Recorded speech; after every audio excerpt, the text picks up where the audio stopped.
So good morning, everybody. It's wonderful to see everyone here, to see this continued interest and enthusiasm for a really important issue that what's been wonderful, the USHCC has been a real leader in helping navigate broadband policy and talking about why is this so important, right? We heard this morning from Ryan on Mitch Landrieu's team about the huge investment that's being made in our nation's infrastructure, and a critical component of that is obviously our broadband networks. And I think for many of us, coming out of this pandemic, we've seen that really without the connectivity and the resilient, strong networks, so many of us would be in a very different place today, right? We saw how important it was for working from home, for small businesses that needed to connect with their customers in new, innovative ways. We saw it with our families, with children going to school,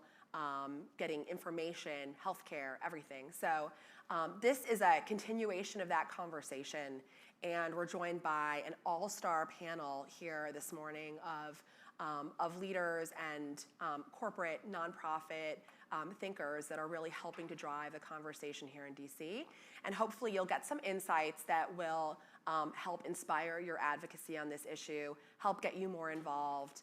This is something where, while it's discussed in DC at the national level, it's also super local in the communities where your chambers and your businesses are located.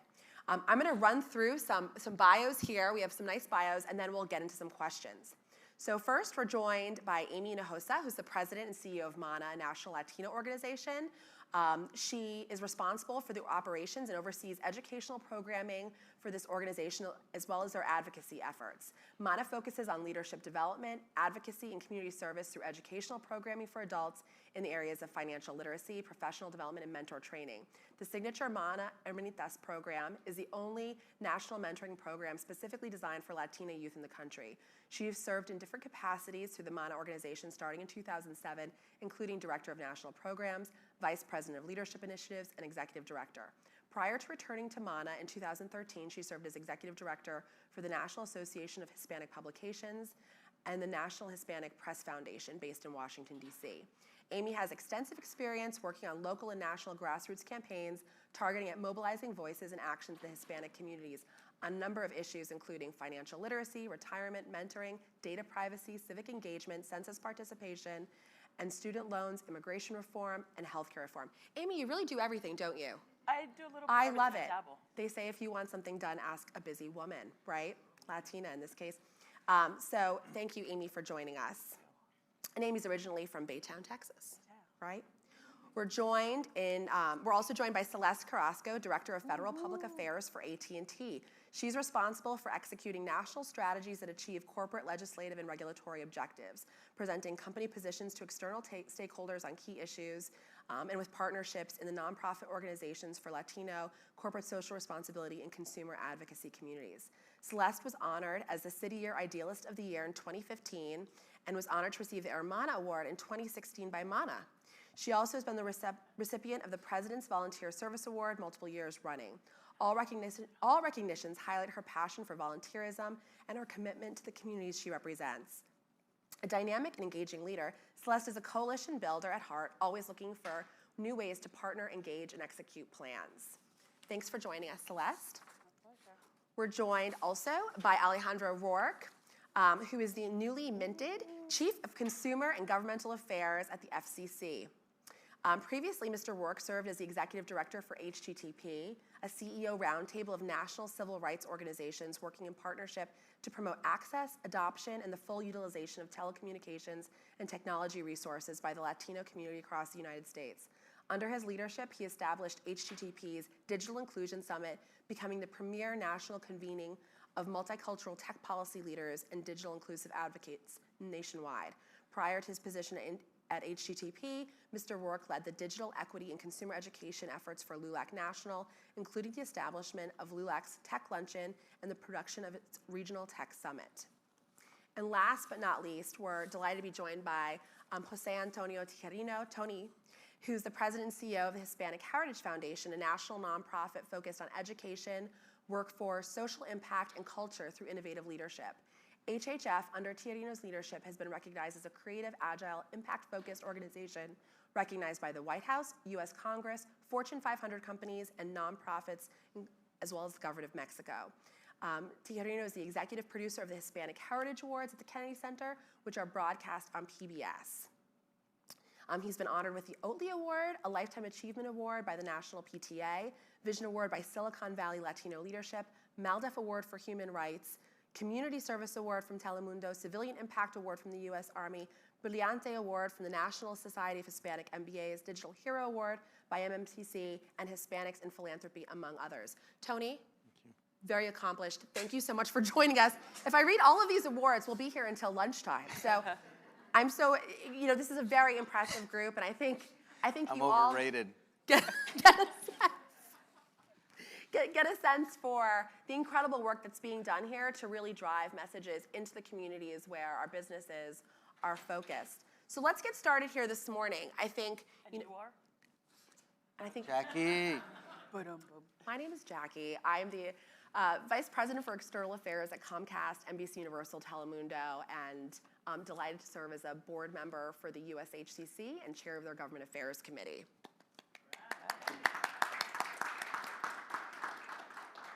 So this morning, we're here to talk about what's happening with the state of broadband networks and where our community is. And Amy, I'll start with you first here, right? Why don't you tell us a little bit about how your organization has responded to, the reopening of the economy and what you're hearing and seeing on the ground from the women in your program? Thanks so much, Jackie, and I'm so proud and excited to be here with my friends and colleagues to talk about this. It's one of my favorite topics, just because it goes to the heart of community and who we're serving, who is receiving service, and then how we all work together. And I want to back up just a little bit to the actual pandemic, and I want to thank so many of you and so much of the business community, small business, because the pandemic hit and no one knew what to do, right? And so many of our families were left in the dark immediately if you didn't have broadband at home, if your kids were all of a sudden having to do schoolwork at home. Community and business mobilized around one another and made sure, and I know in our chapter, so many of them relied on local businesses and businesses in their community to step up and make sure that kids had laptops, that they were able to go to school, that community had, food at food banks. And so, first, this is a thank you for all of the work that you all have done over the last 2.5 difficult years. But as we start to reemerge, we see all of this money, as you heard earlier, right, that's going into communities from the American Rescue Plan. They're hitting state and local communities. And so, and we're hearing all these grand plans about 5G, smart cities, all these incredible build-outs that are going to take probably another 5 to 10 years, right, to do. And I can see from a business perspective, for you all, how that's exciting, and that's something that you want to get behind. But what I would ask today is that you think about the needs that still exist in the community. So as much as everyone did to make sure that our communities were connected, our families were connected, it still wasn't enough. We still saw just from May to about September that 6 million families signed up for the emergency broadband benefit. Those are 6 million families that went the previous 2 years without. And so when we still have community in cities, you still have low-income, underserved, underprivileged communities. You still have rural communities that are still not connected, that still don't have access to something that we take for granted every single day, that you all use every single day in service to your businesses.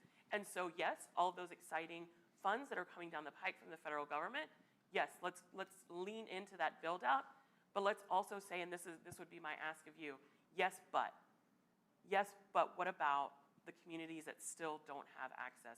Because we're still there, and there's still inequality in our society. And so that you as business people have such a strong voice that you can say, yes, we want to help our businesses and we want to help our communities, but we need to make sure that we're helping the right people at the right time.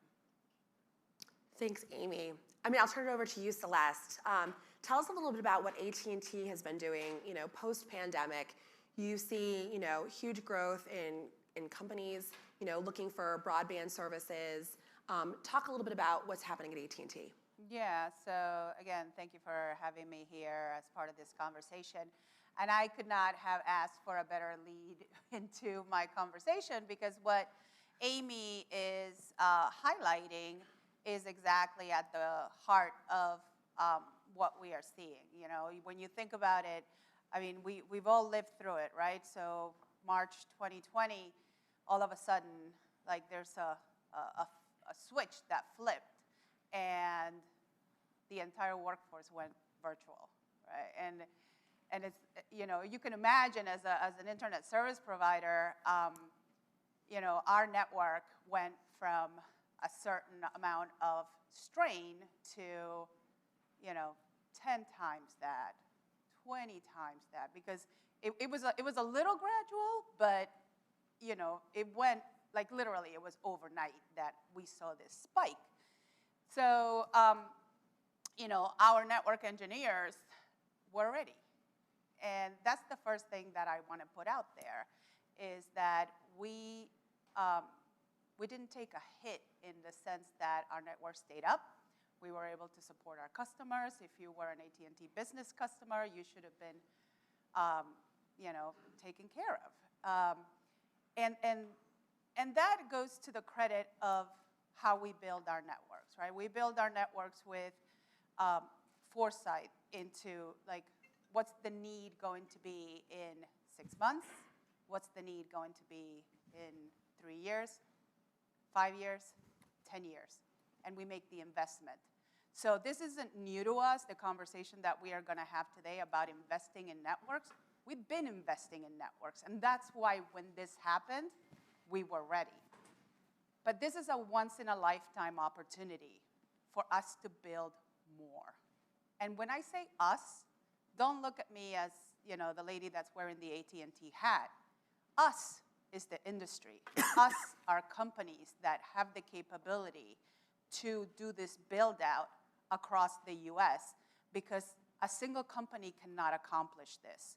This is going to take a concerted effort for all of us to come together to figure out what's the best build-out that needs to happen in all of these communities, and some of them are very hard to reach communities. So it's going to take some, you know, some additional work to reach these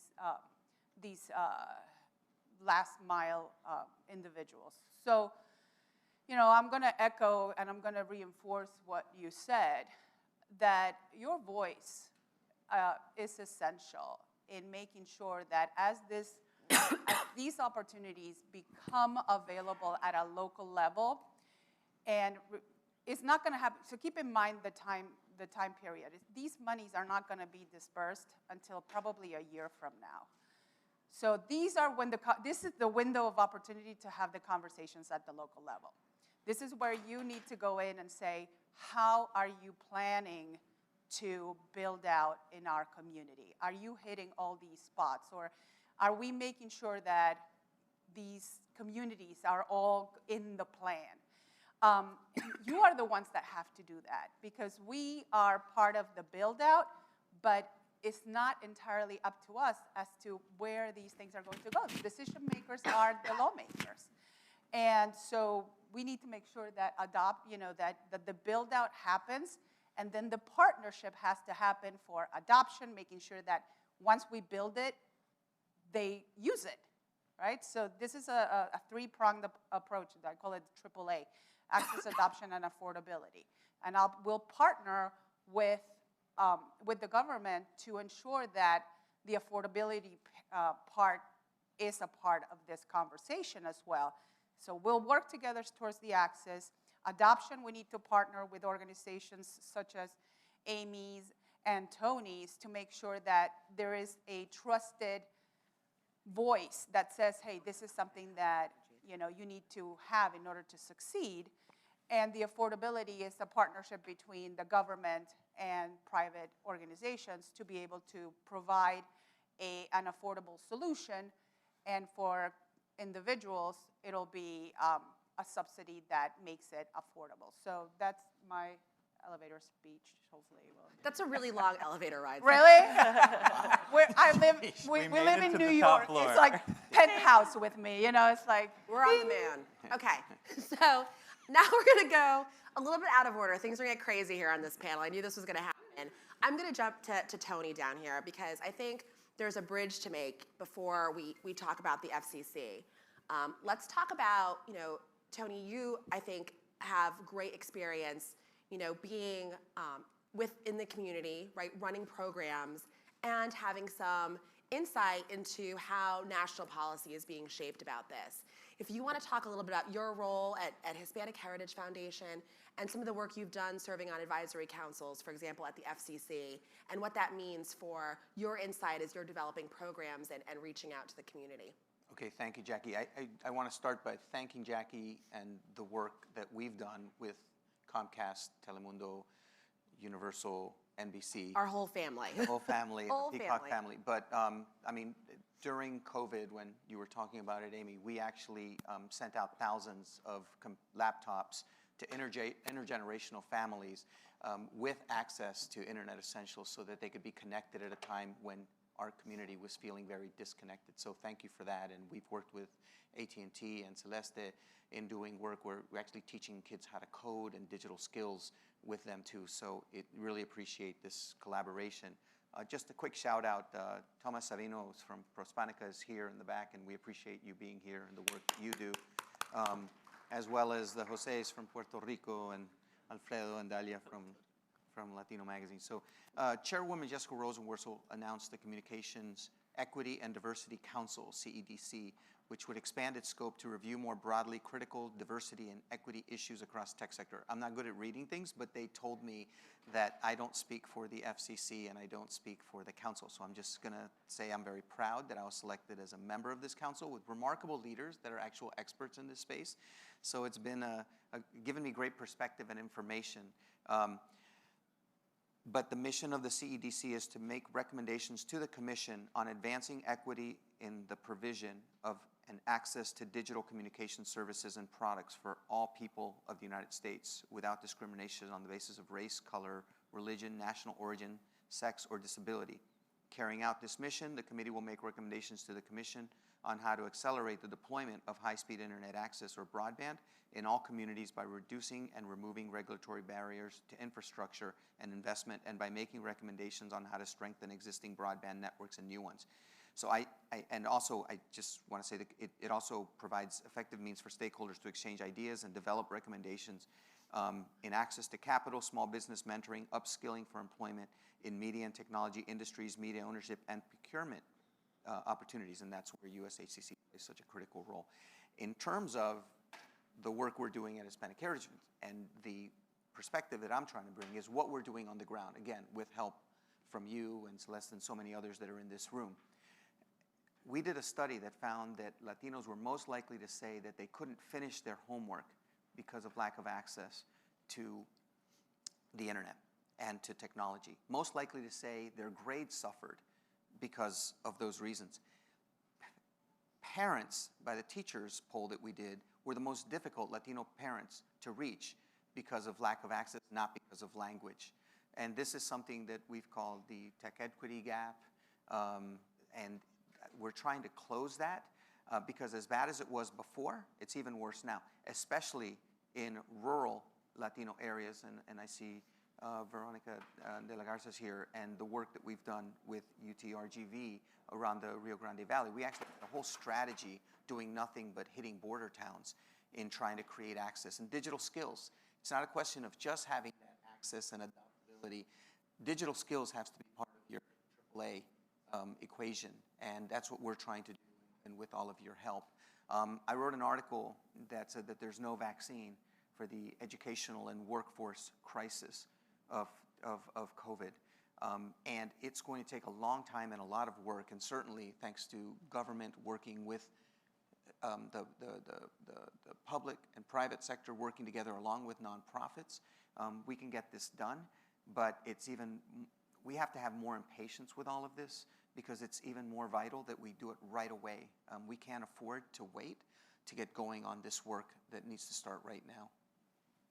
So one of the themes that I'm hearing here, right, is that what we used to call the digital divide, right now this tech equity gap. And I'm even hearing terms, I spend a lot of time thinking and reading about this, tech poverty, right? Yeah. This is what this is. You know, it reinforces the challenges that people have to be a part of our economy, to be a part of our society. But I think from the USHCC perspective, right, this limits our ability to reach customers. It limits our ability to grow businesses and really participate in a meaningful way in economic growth. And so I'm so proud, so pleased. You know, Alejandro, Mr. Rourke, who, you know, was on these panels once upon a time as the executive director of HGTP, now has stepped into this important role at the FCC to really bring people to the table and engage. And, you know, this is, I think, a historic moment, right? We've seen, you know, billions of dollars now in affordability programs, billions of dollars in outreach to help engage, develop community navigation programs. Alejandro, if you would talk to us a little bit about, you know, your new role and how you can bring people together to start looking at some of these challenges on the policy front.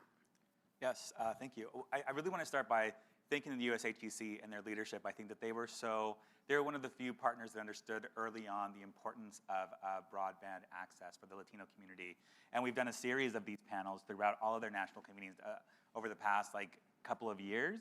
And hopefully we've been able to kind of give you guys updates and keep you guys kind of in the know of kind of what's happening and our role that we have in kind of shaping the future for everyone. I think what, like Antonio said and what Jackie said, you know, what COVID taught us is that it's not just a digital divide at this point, it's an opportunity divide. Broadband connects us all to opportunity in the 21st century digital economy. And without that, we can't achieve new rungs for education, learn the digital skills necessary to compete in the workforce.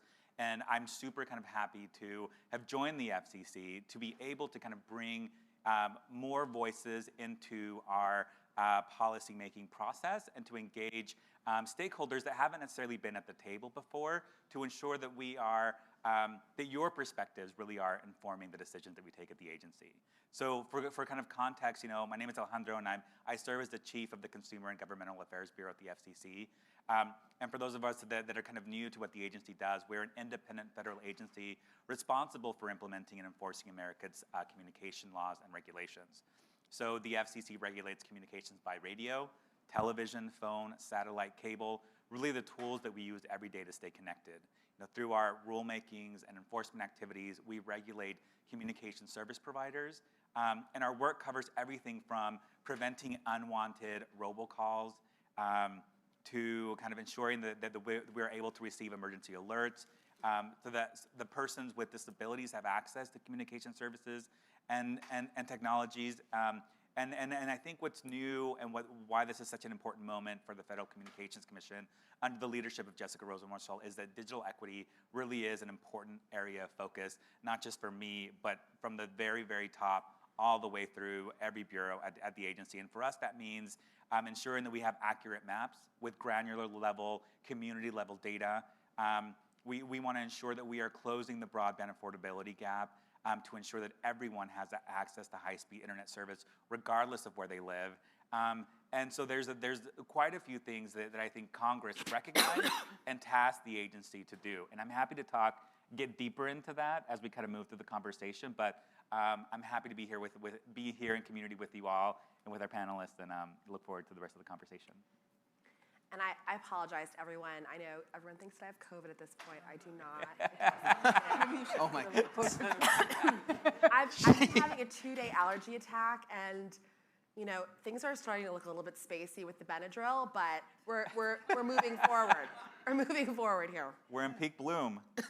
I know. Trust me, every year this is recurring, and it always happens right when we're having legislative conferences and going to meet with our elected officials, and it's quite embarrassing. The equity gap is nothing to sneeze at, Jackie. We got a dad joke in. We got a dad joke in. We're on a roll. Okay. Yeah. So you know, one of the important pieces of the USHCC Legislative Summit is when we release our policy platform, right? And this year we're seeing, you know, that it's an expanded document. It's a living document, right, that helps USHCC members, so businesses, chambers, community advocates, really sharpen their talking points about the critical issues, and clearly broadband and connectivity is, top of the agenda in the tech area for us. So let me hear, from you each. So if you were going to be talking with chamber leaders, right, what would be the top thing that you would suggest they can go in and advocate for, right, to really help mobilize their communities? We have Alejandro here with the expertise, but as they're going to talk to members of Congress, if they're going to go talk to their senators at our roundtables, what are the key policy takeaways that you think should be top of mind given what you're seeing on the ground and where that really connects with local chambers and local businesses? Amy, do you want to go first? I would love to. Great. So, as business leaders, as Latino business leaders, you have a couple of different hats that you're wearing, right? You have, the loyalty that you have to your businesses and your work and what builds, growth for your own families. But then you have this community hat, right? And, sometimes whether we like it or not, when you have the last name, when you have the accent, when you have you are speaking for your community, right? Because you're the person in the room at that moment. And so, I think I'll go back to what I said earlier.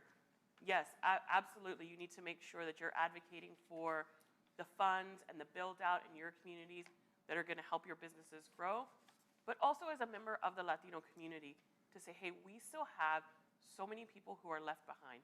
There's opportunity, there are funds available, but we need to make sure that in these grand plans and in this grand design, we're not leaving anyone behind, because we know that means we're first of the line to be left behind, right? Our community is always last. And so part of what I would hope you would do as you would walk into a congressional office is say, yes, we want to be part of all these conversations and the build outs in our communities and make sure that your community where your businesses grow and thrive get the funds, but that your community also gets consideration in that and that they're not left just sort of back of the mind. And Amy, I'm going to brag about you for a minute because I know, in addition to the work you do with Amana and your members day to day, you've launched Amana Action Fund, right, to help, Latina entrepreneurs. We know the most entrepreneurial group in our country are Latinas, help them transition into public policy and get the tools and the skills and the resources they need to be elected. Do you want to talk? I'll let you talk for a minute about this. Sure. Share what's happening with Amana Action Fund. So this is super important, right? Because the fastest growing demographic of new business owners is and has been Latinas, right? So that also means that we're the fastest growing demographic of job creators, right? So it's past time for us to have the voice and the echo chamber in these policy discussions where we are front and center. And so that brings perspective. It brings the perspective of the Latino community, it brings the perspective of women, and then it brings the perspective from the business community, right? So when I talk about wearing different hats, Latinas wear them all, right? And so what we think at the Amana Action Fund is that we should be in the front of the line for the conversation too. And so that's the work that we're trying to do. And so when I have these, ideas about what I would love for you to be able to say when you walk in, it's through those lenses and from that perspective. Another important area, I think, for advocacy, and I'm going to turn to you, Tony, because you are the STEAM expert here, right? We've seen the budget was released this week, right?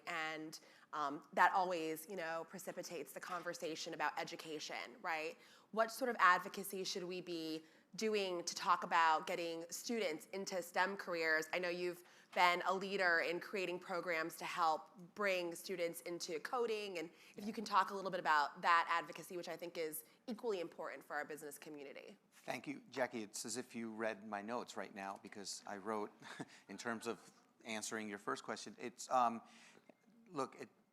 education is so important, as we all know, but you can't even get educated if you're not connected. And that's where it bears down in terms of what the priorities need to be related to what we're talking about. But you also need to hire people for these jobs that you need. And those jobs depend on digital skills. And I'm going to give you and look, again, working with some of the folks on this panel, we actually have taught 100,000 kids how to code through our Code as a Second Language program. That's only as good as where they get funneled into at some point.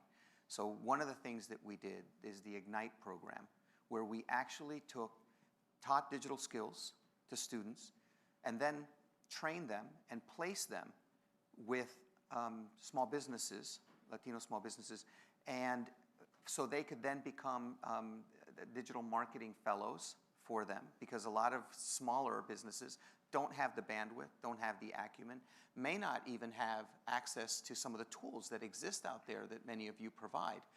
So these young people actually served in a way to be able to help their business, and the business actually grew by giving them a presence on Google Maps, by giving them a presence in terms of on social media and other ways. Pretty simple stuff, but this is where you're at a disadvantage, and we were able to turn those digital skills into something that helps small businesses. So it's so important because it starts with education, but before you even can get educated, I don't care if you're 3 years old in preschool, if you're not connected, you're not going to get educated at the same level. And then that leads into workforce issues and everything, and community development issues, and healthcare. You don't even have access to healthcare right now if you're not connected. So thank you for that question, Jackie.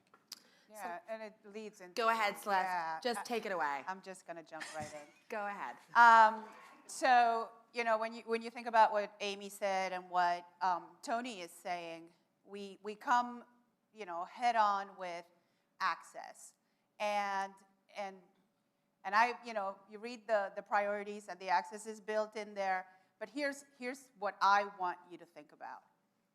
The clock is ticking, and it's working against us, right? So when we're saying that we need to have access, that we need to have people trained, it takes time to build these networks, right? So it's, you know, you say, hey, go build it.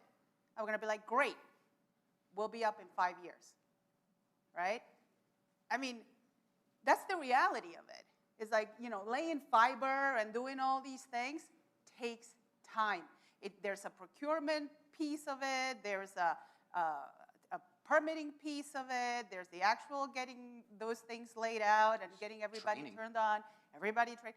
So there's a timeline. So this is where I'm gonna pitch a broader description of what broadband is, or what it could be, right?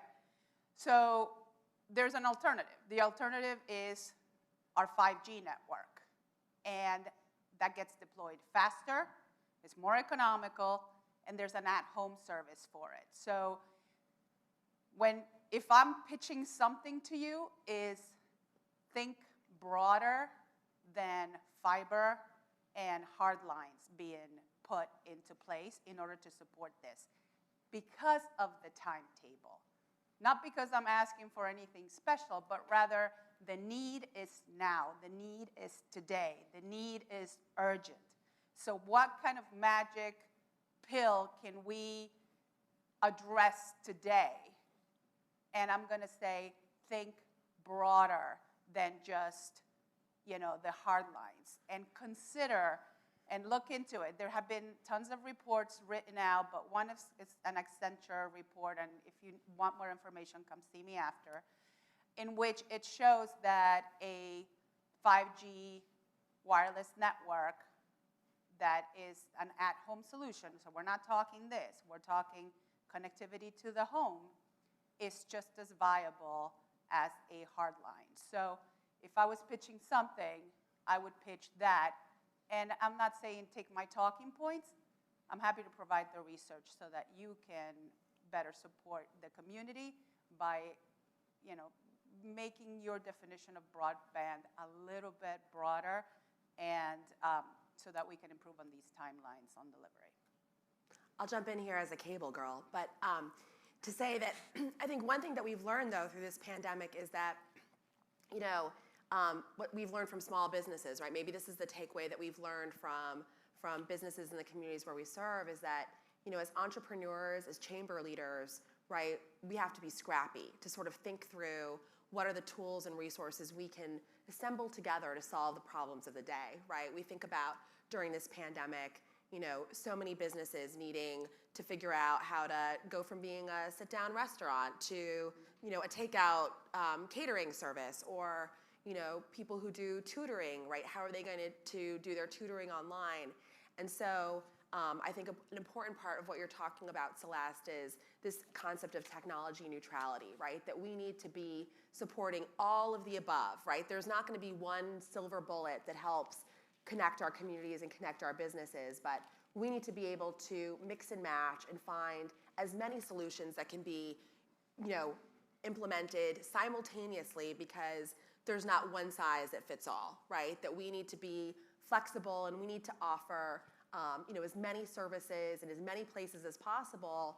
And I think a takeaway, Amy, from what you said is making sure that people get firsts before others go to get seconds, right? That we are distributing the resources, the generational funding. I mean, this is, if you're in Washington for more than 20 minutes, all you'll hear about is how much money is pouring out of our federal government in the American Rescue Plan and in subsequent bills to really help build our infrastructure, help rebuild our cities, help connect our rural communities. And all this money that's going out, it seems so incredible, but if we're not helping those that are not connected, if we're not helping some get their first serving before we're letting others go back up to the Thanksgiving buffet to get seconds and thirds, I feel like this is an analogy that usually works with this community, right? That we're able to help really direct that money to the unserved populations.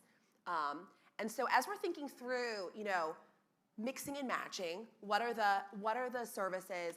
There are some interesting things happening at the FCC, Alejandro. If you want to talk about any of the initiatives or notices that are happening to help make buying broadband easier, making it more accessible, helping consumers really figure out what is the best service or product or what they need, what's most affordable for their situation, that probably would be helpful for this audience to know about as well. Yeah, happy to. And so I think that, we've all been in these rooms where we've been told, go talk to Congress, go tell them all of these things. We need them to pass the bill. But the good news is that today, right now, Congress is already taking action, right, through the infrastructure bill.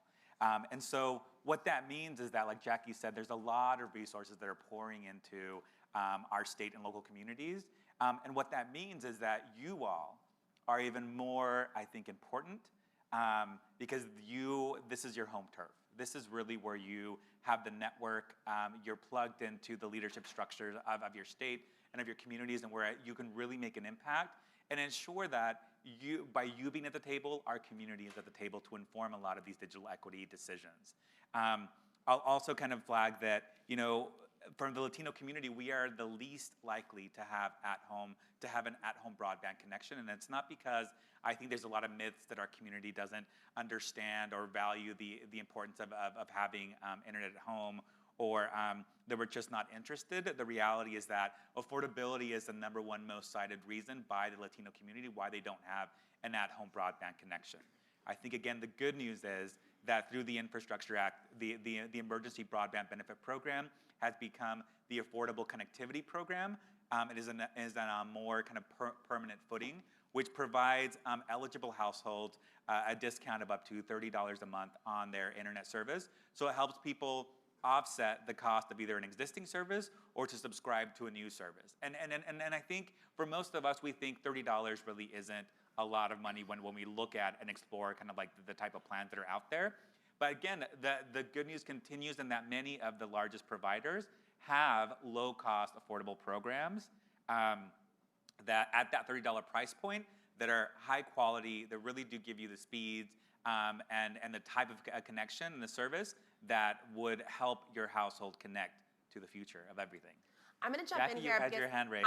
I'm raising my hand at the end of the table because I think this is an important point that people, no matter how many times we say it, it's still, you can see people lighting up that they're understanding it for the first time. That this program, which everyone on this table has been a part of working on, right? This has been one of the great bipartisan success stories where we've been able to bring together community, corporations, chambers, government officials, right? That the internet, let's say it out loud, is free now, right? If you cannot afford it, right? With a $30 credit, which is, we can talk through this in more detail, right? With the emergency broadband benefit offered up to a $50 subsidy, $75 if you lived on native lands. Now with the Affordable Connectivity Program, ACP, it's $30. all providers have programs that are less than $30 a month, right? Which effectively zeroes out the cost of broadband for low-income communities, right? So you think about starting a business, and before, in your mind, you'd be like, now I have to buy internet, check. But if you're qualifying for assistance programs, you can have free internet. And that, I think, taking the cost, the affordability question off of the table is a huge advantage for entrepreneurs and people who are trying to start businesses and thinking, how am I going to start a business when I'm trying to make ends meet? And I think this is the program that you're helping to implement and oversee. We need to just keep saying this out loud, that the internet is free for our communities, for people who need it. And you know, oftentimes you're like, free? Really free? This is a free program. And we need to get this information out to as many people as possible. And that's important because I've been hearing that from a lot of well-meaning providers, that free isn't as easy to give away as you think. And I'm hearing that from your entire sector in terms of that. So that's where you have to have credible people that are out there saying it is free, and they're not accessing your information by you filling this out where they're gonna hunt you down at some point. And you may have somebody in your family, and it's complicated.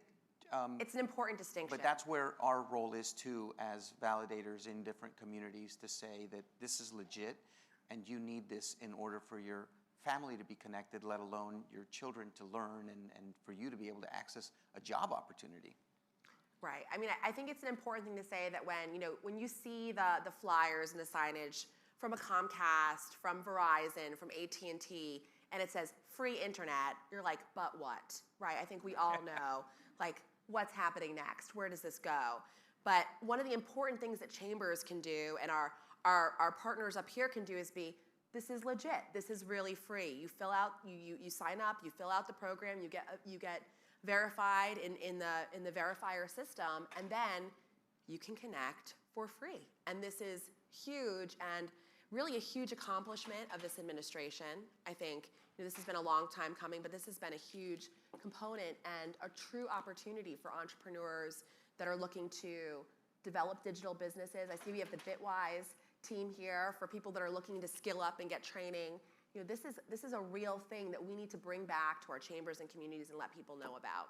And consumers have a choice, and I think that really brings us to the next kind of big point that I wanted to flag for this audience. What can we do? And the reality is that Congress also gave the FCC the authority to look into establishing an outreach grant program. So for us, we really are kind of thinking through. We're in the middle of that process, and we want to hear from all of you. What does outreach mean to you? What are the types of grant awards that you think would be effective? How do we reach consumers or communities that have been left out of other kind of programs, or that we just don't have the human infrastructure to reach right now? We want to hear from that. Right now, you can go onto the FCC website, search for the grants program. It doesn't have to be, you don't have to be a lawyer to submit a comment. You can literally just say, hey, I represent this chamber.